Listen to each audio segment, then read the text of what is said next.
So hi everybody, मेरा नाम है Arya Agarwal and I scored 96.8% in class 12th. You all might have seen this video of mine with Rajat Arora sir जहाँ पे मैं अपने grades बता रही होती हूँ. But what majority people do not know is that I went for revaluation. Yes, और मेरे 10 number increase हुए थे. And before I tell you the story and procedure and whether you should go for it or not, make sure you hit the subscribe button because I am a college graduate from St. Xavier's College and I make content on whatever I learn throughout my life journey, and I bet it will help you out and it will motivate me further to make more such content for you all.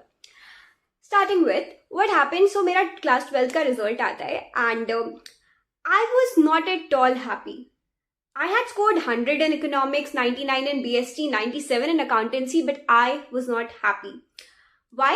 Because मेरी पहली नजर पड़ती है English में 84 and I had solved approximately 4 to 5 sample papers for the same subject and मैंने खुद evaluate किए थे वो sample papers, because of which I knew that man this is not possible. तो मैंने सोचा कि मेरे को revaluation के लिए जाना चाहिए. I told a lot of my teachers and they said that yes you should go for revaluation. But the twist is कि मैं जो थी वो school topper थी उस time पे भी. मेरे थे 94.8% and the second person he had 94.6%. Yes, Dipanshu, if you're here, hi. So, अगर मेरा एक आध नंबर भी ऊपर नीचे हो जाता तो I would have lost that position. But still, मेरे को बहुत ज़्यादा खराब लग रहा था about the fact that I did not, like, how can I have 84? When मतलब मैंने खुद evaluate किया मेरा पेपर, मेरे बोर्ड्स में 90, मेरे प्री बोर्ड्स में 95 थे. When my teachers told that कि मैं और नंबर नहीं काटना चाहती थी तुम्हारे, अगर तुम चाहती हो तो मैं तुमको और दे दूंगी. And my own evaluation as well. So, but still मैं अपनी मम्मी को बताई तो मेरी मम्मी बोली किस प्रकार का ओवर कॉन्फिडेंस है ये कि कहीं पे गलती कर दी होगी इसीलिए नंबर कटे हैं. But still, I was really sad about it. So my mom told me to go for revaluation. And even I had made my mind that yes, I'll go for revaluation. पर मेरे दिमाग में बहुत ज़्यादा डर था उस चीज़ को लेके, तो मैंने अपनी मम्मी को पहले ही बोल दिया था कि अगर मैं बाद में माइंड चेंज करूंगी तो आप मेरे को बोल देना कि तेको रिवैल्यूएशन के लिए पूरा प्रोसीजर फॉलो करना है.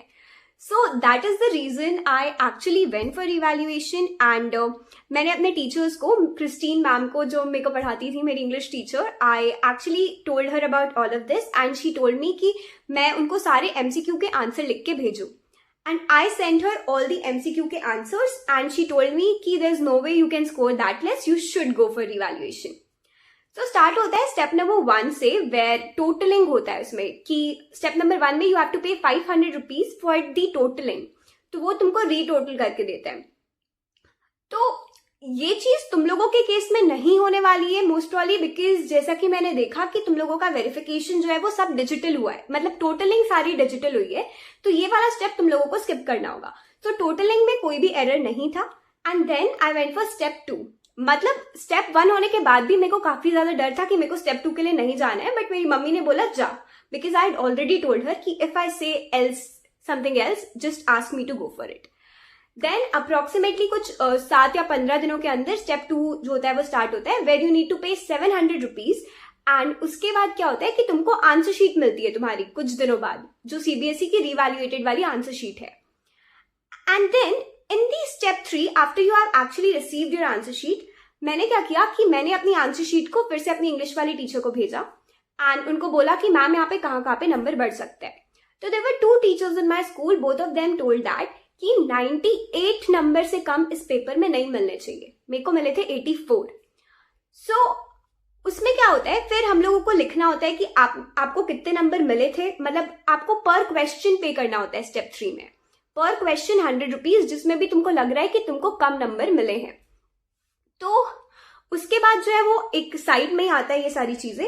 तो यहाँ पे मैं तुम लोग को यहाँ पे एक स्क्रीनशॉट डाल देती हूँ कि क्वेश्चन नंबर लिखना होता है, तुम लोगों को कितने नंबर मिले हैं, तुम कितने नंबर एक्सपेक्ट कर रहे थे, और रिमार्क्स कि किस वजह से तुम्हारे नंबर बढ़ने चाहिए. तो उसमें मैंने मेंशन किया था कि मैंने ये वैल्यू पॉइंट्स मेंशन किए और ये वैल्यू पॉइंट्स जो होते हैं वो होने भी चाहिए.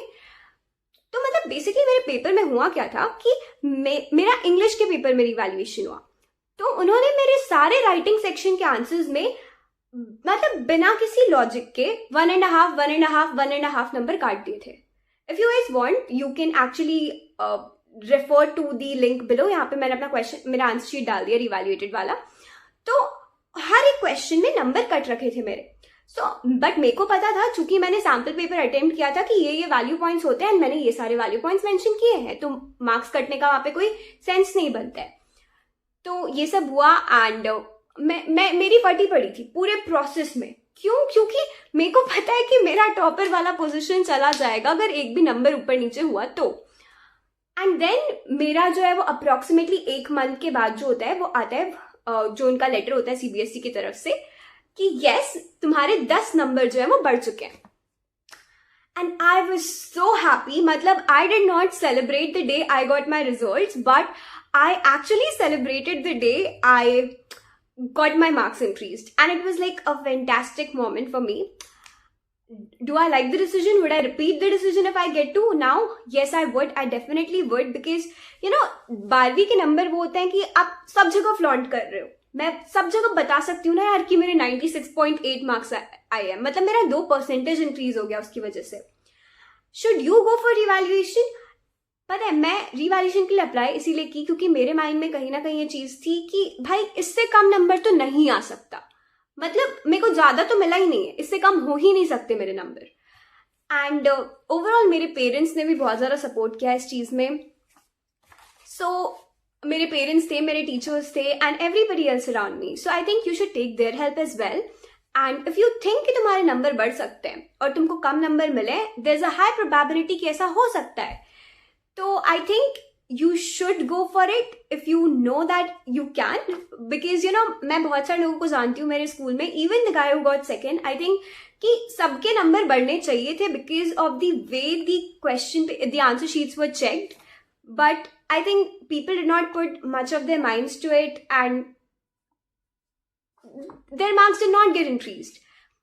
And जो भी तुम लोगों का procedure है, that is going to start on 18th of May.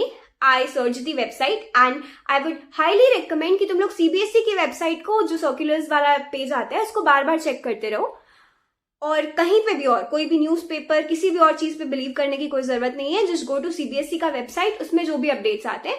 And बाकी 18th को जो भी अपडेट आता है, जो भी फीस वगैरह तुम लोगों का चेंज वगैरह है, I will let you guys no.